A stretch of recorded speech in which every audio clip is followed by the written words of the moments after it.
I'm Klaus Weber. I'm the Deputy Director of Northwestern Buffett Institute for Global Affairs.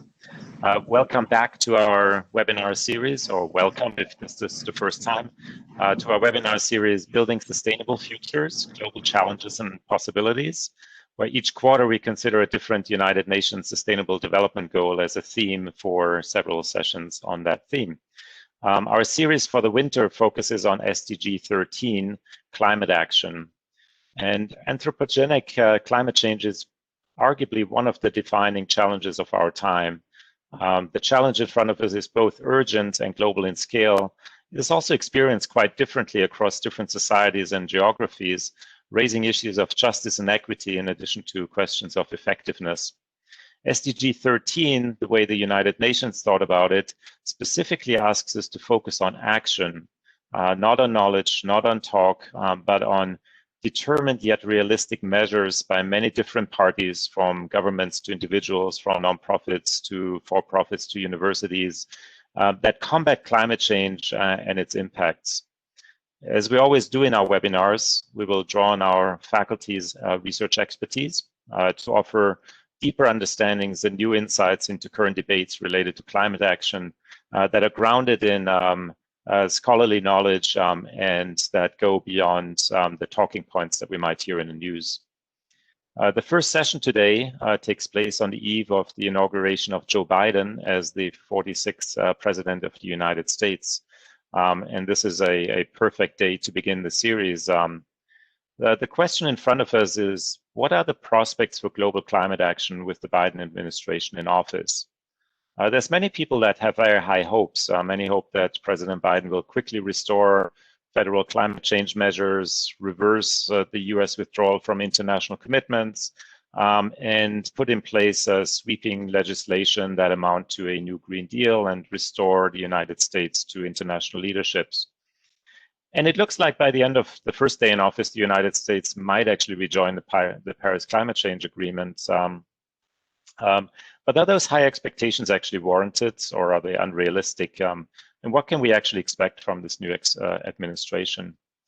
So today we have a very exciting panel of Northwestern faculty that will help us make sense of what to expect in the coming years. And just to up the stakes a little bit, these years probably will prove critical for timely climate action because of the urgency. The format is that each panelist will make a brief opening statement, and then we will open it for questions and answers from the audience. So let me introduce the panelists very briefly. The first one is Mary McGrath, who's an assistant professor of political science here at Northwestern. She's also a faculty fellow at Northwestern's Institute for Policy Research, and she studies political behavior and decision-making, focusing specifically on attitudes and beliefs around climate change.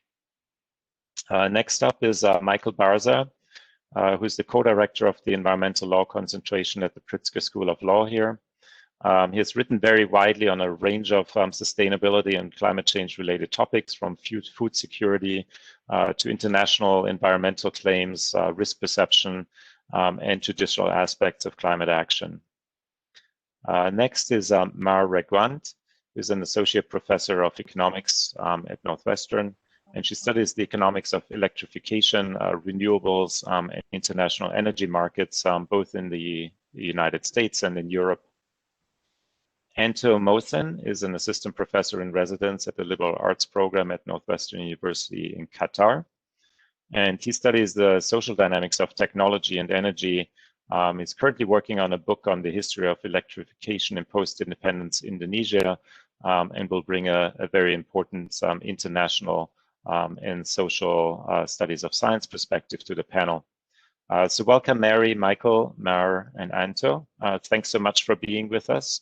And we look forward to hearing your insights and engage in a panel discussion. I think Mary will take us off. Let me just share my screen.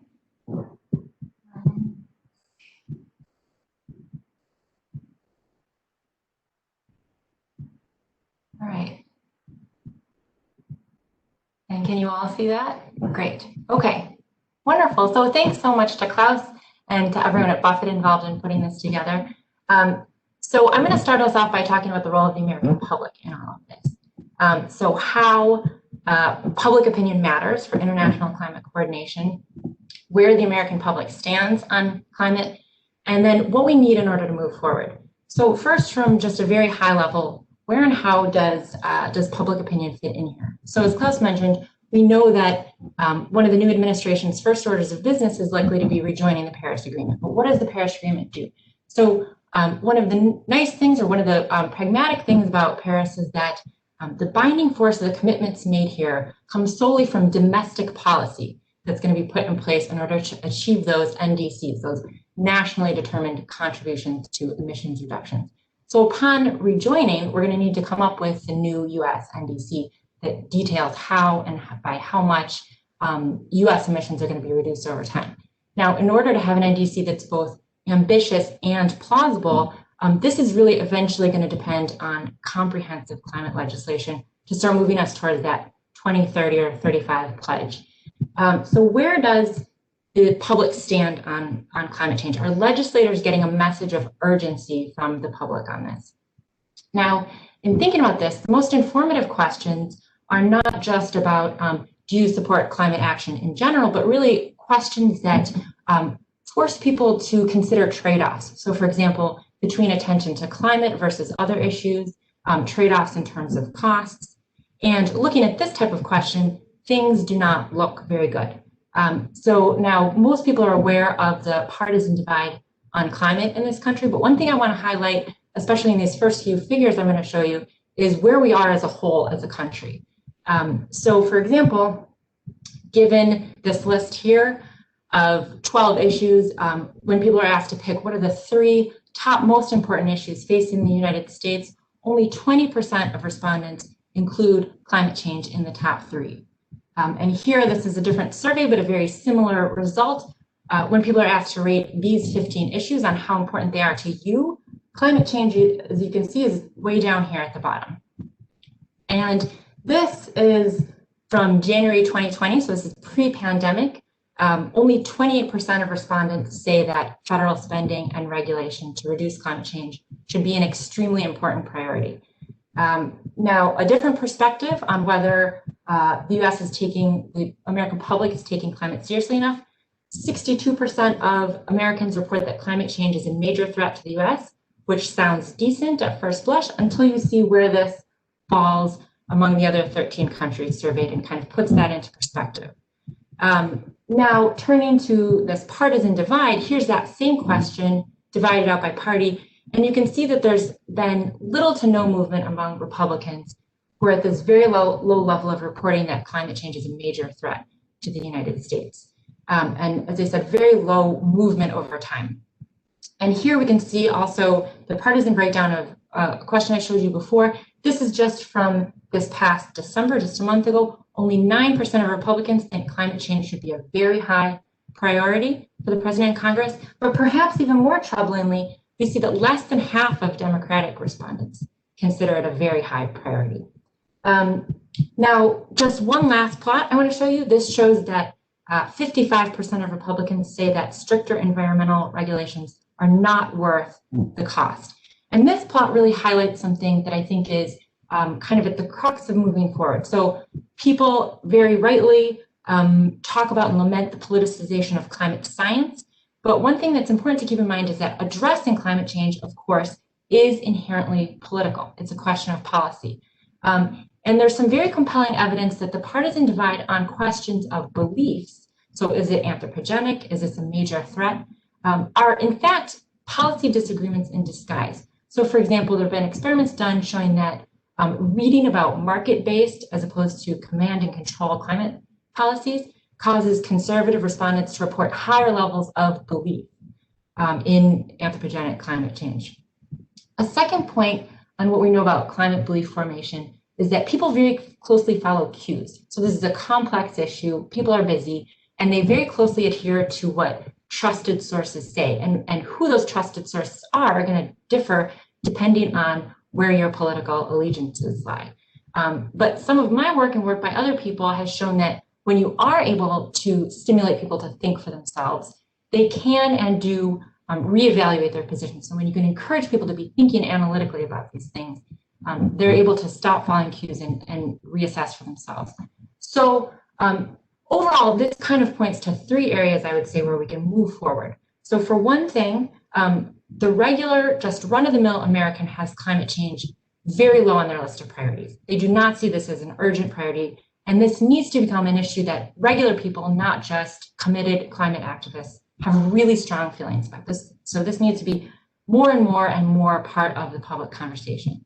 A second point is that Republican leadership is really essential here. And this means in terms of a movement in Republican opinion leadership where you have trusted sources on the Republican side saying something needs to be done and done urgently, so let's get involved in that process so that our conservative values and views are part of shaping policy. And this cannot be just a rogue Republican here or there who then is left out to dry or attacked in primary challenges. This really needs to be a movement in Republican leadership.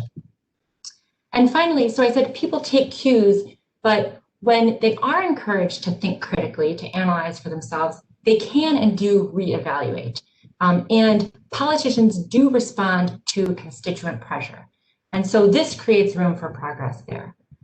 So overall, what does all of this say? So I would say the prospects of really ambitious climate legislation in, say, the next 2 years are very low. But I think there's potential for public opinion to change a great deal.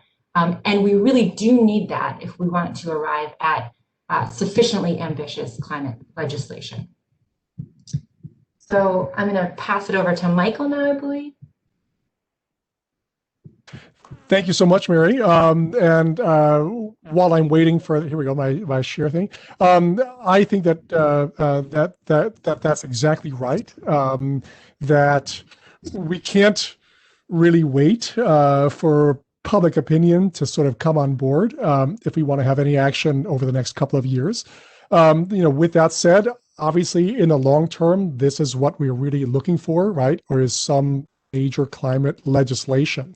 However, the focus of my presentation here is, well, what's possible in the absence of that, right? So let's assume that we don't have major climate legislation. So I just want to sort of point out here, where do these greenhouse gases come from, right? Well, we're really largely here focusing on transportation and electricity. That's at least what I'm going to focus on here. Now, those are the sort of two biggest sources of greenhouse gas emissions. And again, I want to sort of ask and think about what agency action is possible in the absence of legislation. Again, why focus on what agencies can do? Because legislation remains uncertain. Even with 50 senators, that means that if the Democrats want to pass anything at all, they can't afford a single defection. So we can all welcome in President Joe Manchin tomorrow, because he's going to be the sort of person who needs to get on board. And even if they're all united, of course, a filibuster could sink most legislation in this area, unless the Democrats manage to pass it under budget reconciliation rules. So I want to put that aside for just a second. And again, think about what agencies can do on their own, because this, I think, is going to be the sort of major source of climate action, certainly over the next couple of years. So let's start with transportation. And obviously, we're talking here about a major push for cleaner cars and electric vehicles. And this can literally get jump-started simply by allowing the waiver under the Clean Air Act that basically allows California to set car emission standards which are stricter than the federal standards. And then it also allows other states to basically follow California's lead. California had gotten a waiver under Barack Obama. That waiver had been revoked under Trump. There's been a lot of litigation over whether or not an agency can even revoke a waiver. It wasn't really clear, but hopefully all of that is going to soon become moot because under Joe Biden, the agency will once again basically allow California to take the lead here.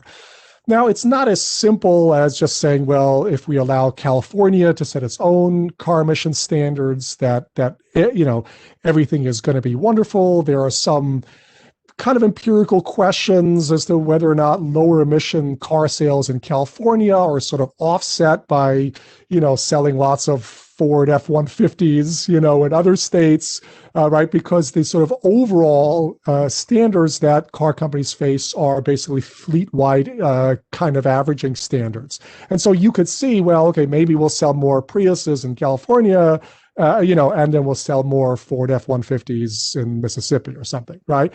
Now, the counter argument to that is that even if California does this, and California does have very sort of ambitious plans to move forward in these sort of electric vehicle markets, it then expands that market everywhere else.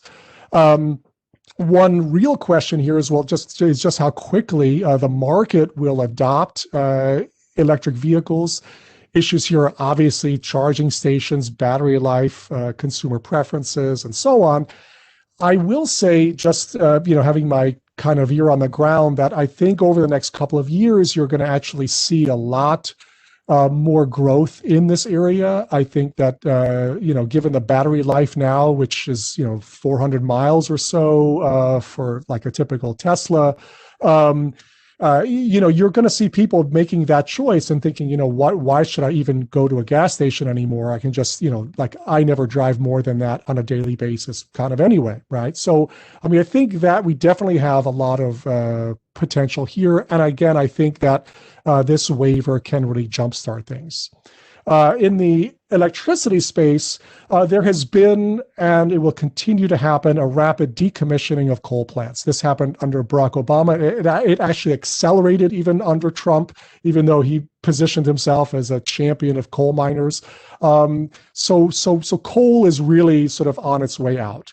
And that's not going to change. What Biden can do here is also start to restrict oil and gas leasing and coal mining on federal land. And they can do that without legislation from Congress. And in fact, he's talked about this as being one of the sort of first things that he's going to do is really, restrict or even stop oil and gas leasing and coal mining on federal land. In conjunction with that, can also move to promote renewables like solar and wind, again, on federal lands, right? And the federal government owns a lot of land, especially where there's a lot of sun. For example, in the state of Nevada, is about 80% federal land in the entire state. And that is a lot of potential for sunshine there. We could also use renewables increasingly to power federal buildings. We could also use the power of these federal governmental agencies to streamline offshore wind approvals. One of the major issues here when it comes to electricity and bringing more solar and wind online is sort of building out the transmission kind of infrastructure. Right now, you've got to do that on a state-by-state basis. That's enormously cumbersome because states can simply veto it. And the Federal Power Act actually gives limited federal authority to cite this kind of infrastructure, very unlike something like the Natural Gas Act, which gives federal agencies a lot of power to cite interstate gas pipelines. Perhaps this might be easier if the lines are buried, right? You might encounter less sort of local opposition, but that obviously makes it much more expensive. There is some authority in the federal statutes that gives agencies the power to sort of create these transmission line corridors if the states don't act or if they act in a kind of, not fair way. But this is sort of an underexplored legal kind of area and one that I think that we might see some more movement on in the coming years, because this turns out to be critically important, because where the sun and the wind are not necessarily where the people are. So you've got to get that power from point A to point B. And finally, some kind of overarching sort of issues is that we can sort of reincorporate what's known as a social cost of carbon for purposes of agency rulemakings. We can increase kind of efficiency standards, no more like high flow shower heads for Donald Trump's hair. We could also tighten soot, mercury, and other toxic standards, which basically has the effect, of making coal and gas-fired power plants much more expensive. And finally, we can also use the Congressional Review Act to essentially wipe out recent Trump rules. I would urge Congress to do this quickly, because they can basically wipe out rules that were kind of enacted over the past 60 legislative days. Now, of course, a legislative day is not the same as a calendar day, so we can reach back even farther. But there are some very important rules that we can wipe out, which, rules basically designed to help fossil fuels. So with that, I think that there is a lot of potential here for federal agencies to take a lot of action, even in the absence of legislation. So that's all I've got for now. So let me stop the share and turn things over. Thank you. Great. So I'm going to start my share as soon as I can. Thank you, Michael and Mary, for these first two presentations. So I completely agree that the U.S. position is a bit difficult when it comes to climate change. We hear it from the the public opinion, but also at the political level, the amount of ambition is kind of very timid. So this is something I wanted to highlight in my presentation. It's true that with Trump, we've witnessed the worst years of the United States when it comes to global action in climate policy. But if we are honest, we have never shined in previous years, even no matter the color of the government. And that's precisely because the public doesn't seem to be quite ready for making difficult choices. So I'll talk about that, why that's the case, and how it affects the position of the US. In my opinion, the US returning to some seriousness in climate policy is not just essential for having an actual effective global climate policy. We cannot forget the US is one of the biggest contributors to the problem and among the most wealthy. So if the US doesn't take action, it really discourages other countries from taking action. But further, I would go even further. The US taking the role of the past 4 years, basically, it takes it out from the, in my opinion, world leadership. And this is something that I would imagine wants to be avoided. So as I say, even if the US is crucial to climate policy, and with the US there is no meaningful global policy, it is honestly unlikely to be a natural leader for many of the reasons that Mary and Michael were pointing out. So I have been recently working with European leaders on how to think about climate policy going forward. And to be honest, it's been a humbling experience because the conversations there are way less timid and much more advanced. It's very clear what we need to do. And what we need to do is get a little bit more efficient or get a few more electric cars. We need to get rid of fossil fuel cars, and we need to brutally increase any efforts on energy efficiency, on everything else. So the discussion is just so different. That's been quite humbling. So I have been reflecting on some key differences between these two areas that can be behind these disparities when it comes to climate policy. The United States is wealthier than the European Union. So oftentimes we think about the Kuznets curves and the preference for environmental regulation is increasing with wealth, but still in the United States, we seem to be quite behind. So I want to put this statistic here because it does help reflect on what a different scene we have. So per capita emissions in the United States are 17.75 tons per capita, while in the US they are 7. Part of this is because the US is wealthier, as I was explaining, but a big part of this is that there have been many different choices that are accumulating along the way. One, for example, is the distribution of cities in the United States, or the reliance on gasoline, which costs $2, $3 per gallon. And in Europe, it's more like $6 or $7 per gallon. So all these things in the medium and long run have been accumulating, and they lead to very different numbers. Also, the US is particularly rich in fossil fuels. So any commitments that the US make will be much more hurtful to its economy when compared to the European Union. So this is why the European Union has been leading the way in climate policy and is likely to be a more natural leader that can credibly commit to its statements. So in the US, we've heard from the previous two discussants, there's mixed support for climate policy. This is definitely not the case in Europe. The question is more on the degree of ambition and the way to do it. Should we ban cars in 2025 or should we ban cars in 2040? But there's a lot of agreement on the fact that we need to ban fossil fuel cars.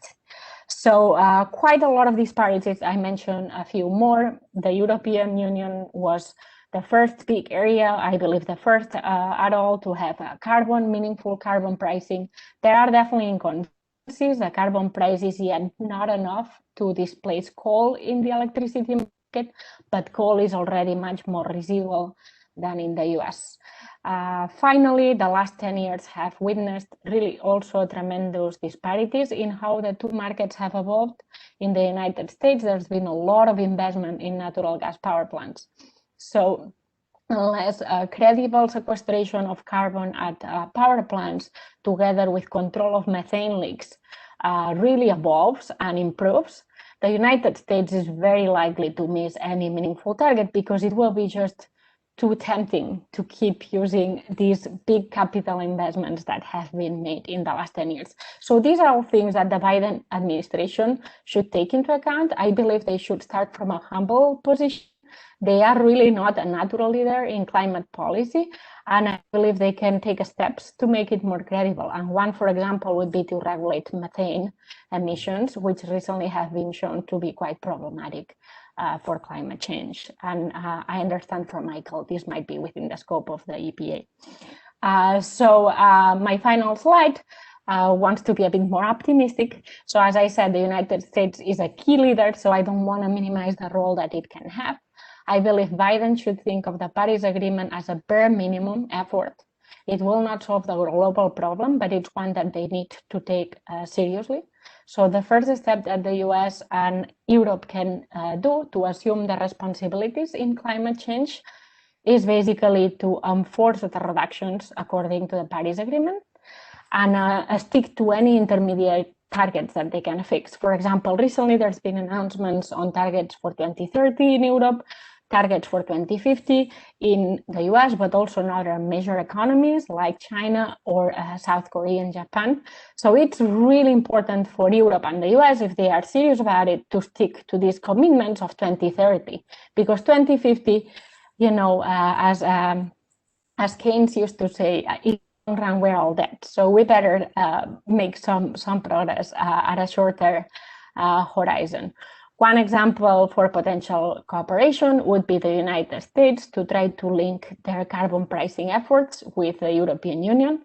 I know, given what Michael said, it's honestly probably delusional to think that the US can set carbon pricing together with the European Union, but it would help a great deal, and that's why I wanted to mention it here. So thank you.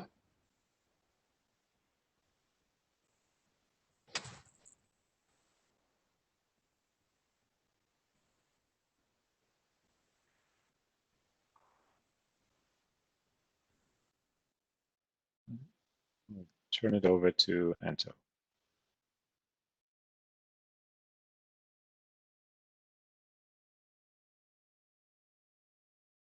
Thank you, Klaus, and my fellow panelists. Today I'll be talking about the World Resource Institute's State of Climate Action Assessing Progress Toward 2030 and 2050. This report was published last November, WRI collaborated with ClimateWorks Foundation to produce the report. It's available for download at the WR website if any of you are interested. It was published, in part to commemorate the 5th anniversary of the Paris Agreement and also in anticipations of the COP21 scheduled to take place later this year. So one of the good things about the global pandemic that we're in right now is that we see a dip on the global carbon dioxide emission. And it's quite a noticeable dip, as you can see on the graph, although there's been a report that of emission rebound in places where they've reopened and restarted their economies again, such as in China. A quick overview of the important findings of the report. They looked at the progress on reducing CO2 emissions in 6 sectors and assessed 21 indicators to meet the 2030 and 2050 targets to limit warming by 1.5 degrees Celsius or 2.7 degrees Fahrenheit. 2 of the indicators assessed show a good direction and a rate of change up above here in agriculture. 13 are heading in the right directions, although not quick enough. 2 are unfortunately headed in the wrong direction. And 4 indicators don't have enough data to assess the rate of historical change. In this talk, I'd like to focus on the power sector and specifically one indicator, share of renewable in electricity generations, and go a little bit more deeply into the case of Indonesia, one of the 7 key emitting countries assessed, and of which I have some knowledge about the electric infrastructure development in the country. This is a graph of the 3 indicators of the power sector. Let's take a look at the first indicator here, share of renewables in electricity generation. The share of renewables in electricity generation needs to move at 5.6 times faster the current rate to achieve the 2030 target range, and 3.3 times faster to meet the 2050 target of 98 to 100% electricity generations by renewables, which is really an ambitious goal. You can also observe the accelerations needed for the other 2 indicators within this particular sector. One of the good news that the report mentioned is that the share of renewables generations has been steadily increasing in the past 19 years, as you can see on this graph. So has the growing share of renewables in annual additional to global installed generating capacity. The different colors indicate the different types of primary renewable energy resources here. The black one on the graph is non-renewable primary energy source. This was in part facilitated by a drop of prices of solar and wind technologies and battery storage, as you can see in this graph. All these graphs are included in the report. Now let's zoom in a little bit more closely to the share of renewables among the 7 countries assessed. European Union is lumped together as one country in this case. This table provides a more detailed information. Right now, to take a look at Indonesia, it has 17.2% renewables of the country's total generating plants. Percentage-wise, it's comparable to the US and India. As an archipelagic country located in the so-called Ring of Fire, Indonesia has actually abundant renewable energy sources. This is a topographic map of the country. You can see volcanoes. That means geothermal energy. And a more close-up look, you can also see rivers. That means hydropower plants, solar because it's located along the equator, tidal wave energy, and other renewable energy sources. And this is a diagram of the renewable energy potentials in the country. Even though the words are in Indonesian, you can probably guess each of the renewable energy on this diagram. Hydro, solar, biofuel, angin means wind, panas bumi means geothermal, laut actually means sea, but in this case, tidal wave. with these potentials, Indonesia can actually become one of the world's largest renewable energy generators, supplying electricity not just for the domestic, not just for the country's domestic energy needs, but also those of the neighbors in Southeast Asia. However, like many countries, Indonesia has largely built electric infrastructure running on fossil fuels, particularly coal and natural gas. There are many small to medium small-scale diesel fuel power stations that dot the countries. Without them, these areas will be dark. And the country's 2017 electricity supply business plan, as you can see here, aims only a modest increase in the share of renewables in 2026. 68% of the country's electricity generators right about now currently will still run on fossil fuel in 2026. Although it tries to reduce the percentage of coal from 55.6 to 50.4%. It won't be easy, in other words, to replace the existing infrastructure that's still run on fossil fuels, and it's still costly for Indonesia to build ones running on renewables. Indonesia's President Joko Widodo, launched a massive infrastructure project during his first term in office from 2015 to 2019, earning him the nickname the Hard Hat President here by the Economist magazine. He launched 35 gigawatt new electric power generations in the country to meet the increasing needs. And some of the new electricity generator power plants built in recent years include this wind farm in South Sulawesi and a new geothermal complex in northern Sumatra.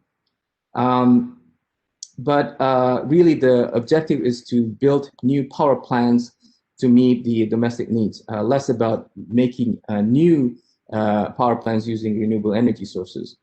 And not even a looming threat of a climate change impact, such as the sinking of the capital, Jakarta, prompted the government to make more electricity generators from renewables, or for that matter, if you want to talk about the other sector, to decrease deforestation. Instead, President Widodo has put a plan in place to move the capital further inland on the island of Kalimantan in the middle of the country. Although the COVID-19 pandemic has placed that plan on hold. So a couple of key points that I want to share in my brief talk is that WRI report is useful to see where we are right now, where we need to go and how fast. But we need to note that a more complicated picture emerges when we look more deeply into a national context. In this case, I've provided an example of Indonesia. Even a country with abundant renewable sources does not put increasing share of renewable generation as a top priority. And despite looming threat of climate change impact, Indonesia plans to adopt a different kind of adaptations strategy. And I hope decision makers in many governments, including the Biden administrations, will read the report and take some more concrete action to address climate change. Thank you very much.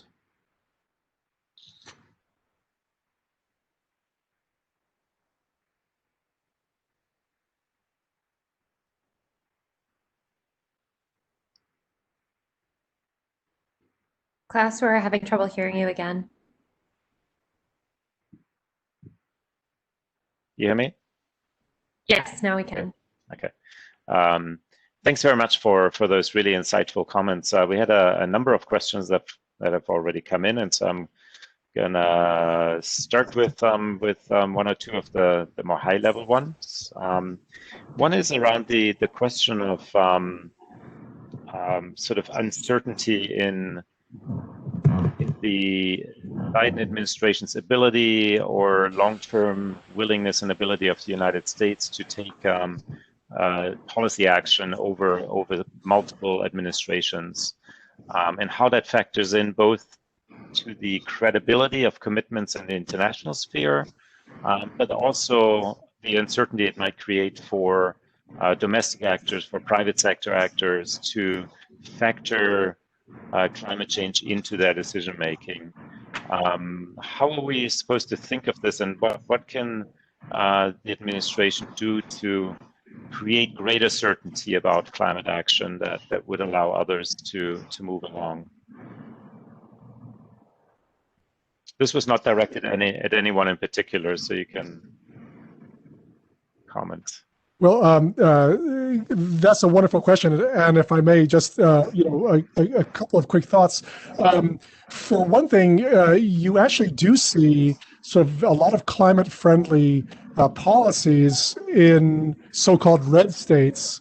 They just don't call them climate policy, right? So if you want to sort of, you have to give people a stake in whatever you're doing, right? Let's say it's solar power, solar generation, building solar panels, where those factories are located, where the jobs are. I mean, that's really kind of what people care about.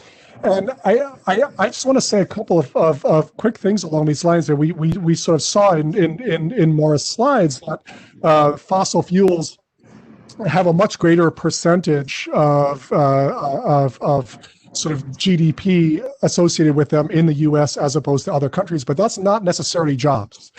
Right. So currently, we talk a lot about coal jobs, for example, but you know that there are more people who work at Arby's restaurants in the U.S. than work in the entire coal sector. There are more jobs in solar power in the U.S. than in all fossil fuels combined. Right. So, to me, it's about giving people a stake in this sort of new kind of economy, to use a phrase, right? That really is sort of beyond asking them to take climate action or asking them to adopt a different climate view. It's just really about jobs and citing those in politically important states, swing states, or whatever, right? To sort of break that political deadlock. So following up on that, I completely agree with Michael. I think other ways in which this can be solved is via innovation. So coal has disappeared, technically almost, even under Trump's administration, because coal has become economically irrelevant. So I think any efforts that the Biden administration can do on the innovation front to make fossil fuels as irrelevant as possible from an economic point of view would basically make it irrelevant in some ways. So we see this in renewables and batteries. Their costs are plummeting, and Hawaii is, for example, now cheaper to run on renewables than on fossil fuels, which they were importing, and it's extremely expensive to run an electricity system that way. So this thing that's happened in Hawaii, where renewables have easily surpassed fossil fuels, can become a bit of a trend. Obviously, with a very cheap fracking natural gas in the US, it will take quite a while to get there, but I think the innovation front is another one that would be important. And then daydreaming a bit again, if we could lock in some carbon pricing for many years to go, that would be wonderful. But I agree, it's kind of delusional, as I already said. Yeah.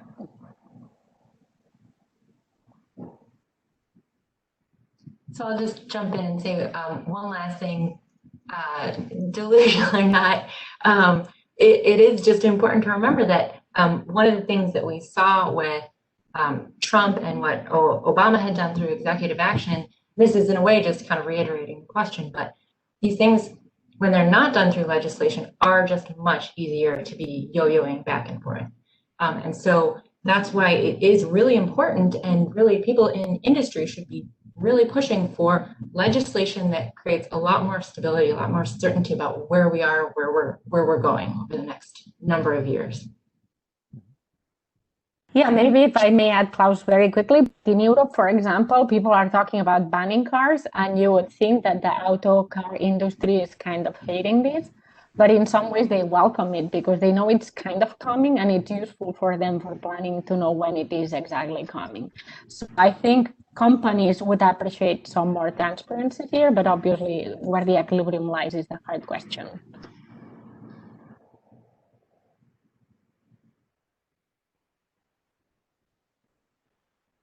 Answer at ISON. What are some of the economic tools that would be effective from a policy perspective to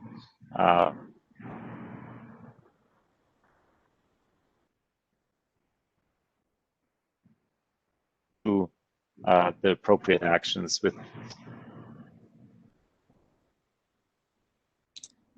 Klaus, your sound is breaking up. You seem to be freezing. Maybe if you want to take yourself off of video and try the question again. All right, let's try this. This is a follow-up question.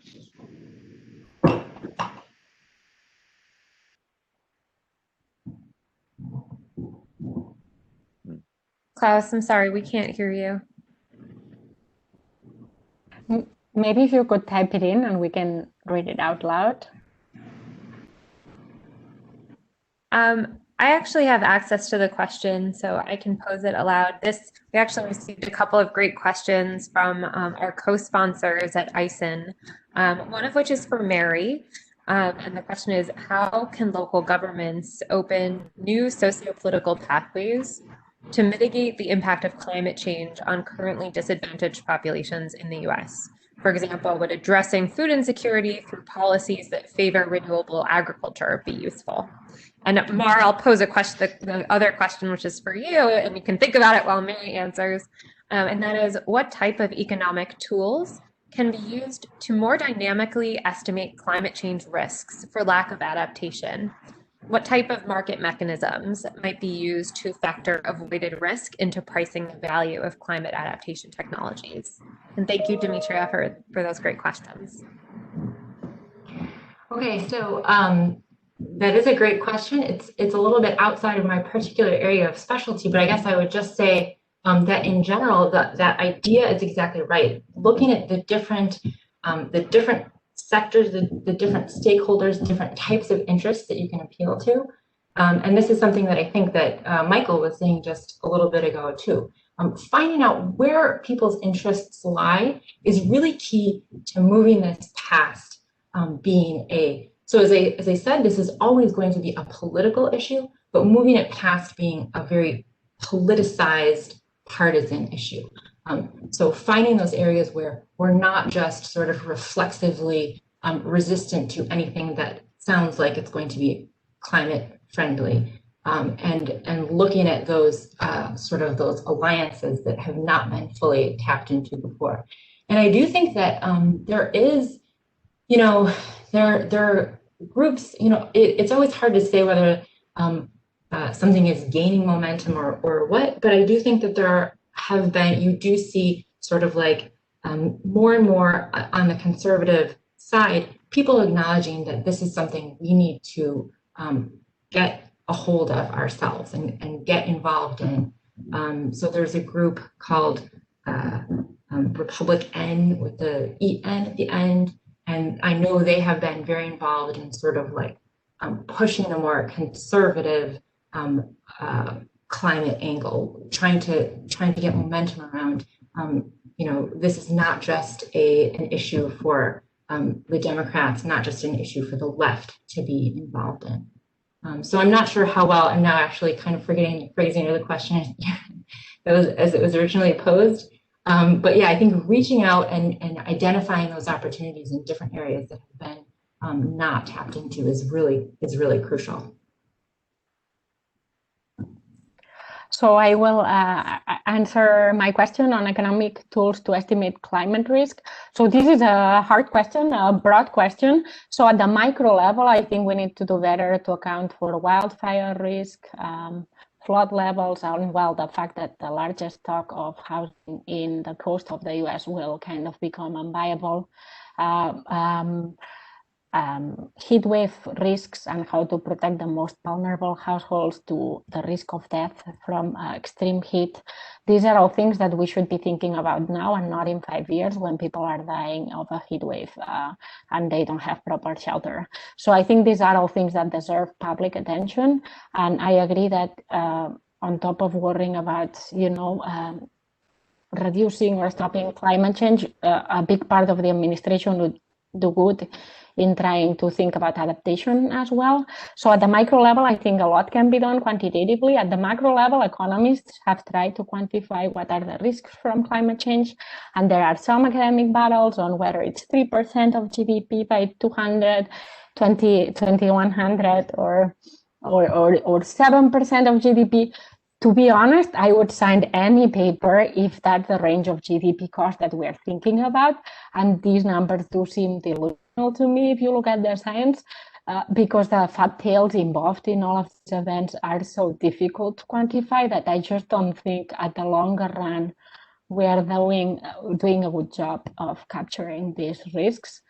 But I think many very well-positioned companies are making investments to basically diversify their position, try to become more renewable, because they realize that it's not a winning bet to pretend this is not happening.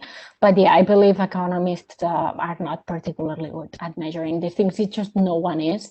It's very hard to put economic numbers to what's coming because there are these large uncertainties. Again, I would sign on any numbers that economists are putting out there. Unfortunately, I fear it will be way worse than this, and we do need to think about adaptation from day one.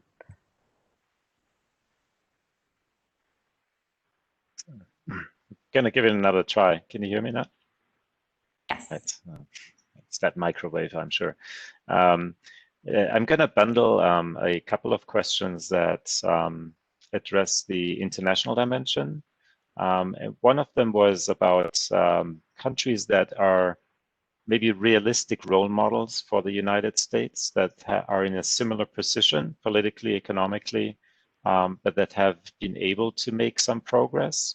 The second one is about the role of China and India and other population-rich countries that are very large and at a global scale will have a very large impact, and how the United States should engage with those. So really two questions, but they're all about sort of the other countries and how to engage with them. So I will talk about the role models as countries because I might know better the European context, and I think Europe is a place to look at. I already mentioned that Europe is kind of in an easier position, but one example that's been quite transformative is the United Kingdom. So the United Kingdom is where the Industrial Revolution started, and it did become a world leader by burning coal, basically. And they've really transitioned very quickly to an extremely green base, in spite of having some assets in fossil fuels. Obviously not at the level of the United States, but it's not like Spain where we have zero fossil fuels. So it's kind of not even a question whether we should extract them or not. So the UK is a very interesting experience. And then I've been recently working for friends advising him, and I've been quite surprised by the level of commitment, at least statedly, but also in practice by the things that they do. So as you might know, in France, they had a big problem with the yellow vest movement. It led to a lot of turmoil and riots, and it was related to taxes that went into diesel, gasoline, and that were used for revenue raising, basically collecting money. So that was extremely unpopular because it was used to tax as if it were environmentally friendly, but at the end of the day, it was a way to get money from the taxpayers. So it was received with huge opposition. And instead of backing down on the environmental policy and pretend this never happened, both at the polls, like voting wise, but also the government itself, they realize it's not a winning coalition. So they are really seriously trying to come up with regulations that deal with the environmental externality without using as an excuse for taxes else. But instead of doing that, they are actually doubling down on the ambition of the environmental policy. And actually, again, it's been a big change in their approach, and it took quite a bit of effort. So I'm quite impressed at all the different initiatives they have to gather the public opinion. As I said, it's a bit cheating because the public opinion in Europe is so much more ready for this. But it's two experiences that I think are worthwhile looking into. Germany is also an interesting experience when integrating renewables, but they are still burning coal. So they do deserve some shaming because on the one hand, they are very ambitious in their green policy, their energy vendor, but on the other hand, there they are burning coal. So yeah. If I could probably add, not necessarily a model country for the United States to look up for in terms of climate action. But in the report that I mentioned earlier in my talk, it says here that 8 countries by September 2020 have enacted net zero legislation to achieve a net zero by 2050 or less. So United Kingdom, Marsaid, Sweden, Marshall Island, Hungary, Portugal, France, Denmark, and New Zealand. So that's something worth noting about, I think. They at least put a legislation in place. And 7 countries have tabled legislation, and 6 have included net zero goals in their policy documents. So there are some countries who have seriously put the effort in terms of putting the regulations in place nationally to achieve net zero targets by 2050 or sooner.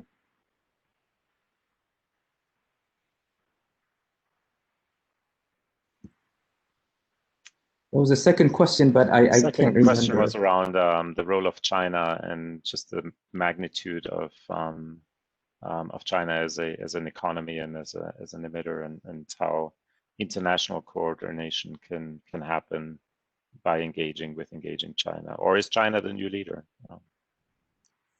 Well, I can't really speak about China or India for that matter, but perhaps in the case of Indonesia, also a large population country, was fourth most populous nation. What the United States can do, in this case, corporations, so not just government, is to help invest in renewable energy generation. Okay? There are so many potentials, as I mentioned before, of renewables electricity generations in the country, but Indonesia is not as wealthy as the United States or any of the European countries for that matter. It needs money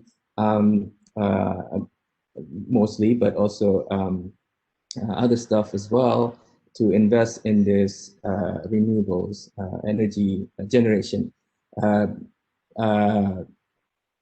Of course, Indonesia also needs to create the atmosphere, the condition to attract this investment and allow the IPPs, independent power producers, to be able to make profits by selling electricity at the price that may be higher than what the state electricity company provides. But these things can be negotiated. So that's my thought on that. Yeah, I mean, on my end, I agree it's crucial to engage China and India. China has already announced some commitments to going net, I cannot remember if it's net carbon or net greenhouse gases, but I think to solve this problem, we really need to stop thinking about how much are you emitting and how much are we emitting. To be honest, the problem of climate change comes from Europe and United States. Historically, it's a cumulative problem. So on the one hand, it is understandable that some of these countries might go through a curve, but technology transfer and again, making renewables just better than fossil fuels is where I would put all my eggs. Because the minute that renewables are plain better than fossil fuels, yes, we will keep burning them, but we'll burn way less fossil fuels. At some point, policing these countries might not be the best option. Celebrating the progress that they make and working together for innovation that will make carbon much less of a big deal, I think that's a better way to go. China itself is doing a lot of the progress because for them electric vehicles are a big deal. The pollution problems in the cities are not comparable to those of the United States. So there are a lot of local benefits to these technologies, and they have also some incentives to innovate there. So it's just bringing that technology a bit further and see if we can kind of again get there this way. Excellent. Well, we probably have questions for another 2 hours, to be honest. However, we do have a 1 o'clock fairly firm stop. And I would like to thank you again, thank our panelists for sharing your time and knowledge and the insights. And I think today's session was really just a starting point and a jump-off point for this quarter. I'd like to thank everyone for joining us today too, to listen in. You can expect to receive a link to a survey, and you can also sign up to our distribution list. I'd like to thank our co-sponsors for this series, again, the Institute for Sustainability and Energy at Northwestern and SustainU. The next event of the series will take place on Tuesday, February 2 at the same time. It will feature Daniel Horton, who's a professor in Earth and Planetary Science at Northwestern, who will look at specifically the future of mobility. We have other sessions on climate justice and indigenous rights, the role of climate activism and decarbonization pathways. And so if you did not get your question answered today, don't despair, tune in next time, and we will hopefully address many of those questions as we go along. So thank you again, everyone, and have a wonderful day and stay safe.